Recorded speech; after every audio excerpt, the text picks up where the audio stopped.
ઘોડીએ પલાણ માંડ્યું છે ભાઈ, 22 વર્ષની ઉંમર હો. માં હું જરાક વાડીએ આંટો દઈ આવું.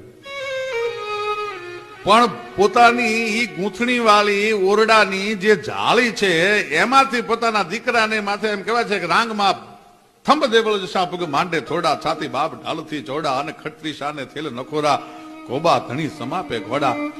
ઇન્દ્રની કોઈ અપસરા એમ કહેવાય છે કે ધરતીની માથે ઘોડી રૂપે અવતરી હોય એવા ઘોડીના રૂપ છે, ને માથે 22 વર્ષનો પોતાનો જુવાન જો દીકરો બેઠો છે ઘટમાં ઘોડા થનગને, આત્મ વિંજે પાંખ, અણ દીઠેલી ભોમ પર મારું યૌવન માંડે. એક બાજુ ઓરડામાં પોતાના દીકરાની વહુ રૂપથી અને જોબનથી એમ કહેવાય છે છલકાય છે ને એનાથી ઓરડો રૂડો લાગે છે, ને એક બાજુ પોતાનો દીકરો છે એ રૂપાળી ઘોડીને રાંગમાં લઈને આજ વાડીએ જાય છે. પરોહનો પાર નથી માતો માના હૈયામાં.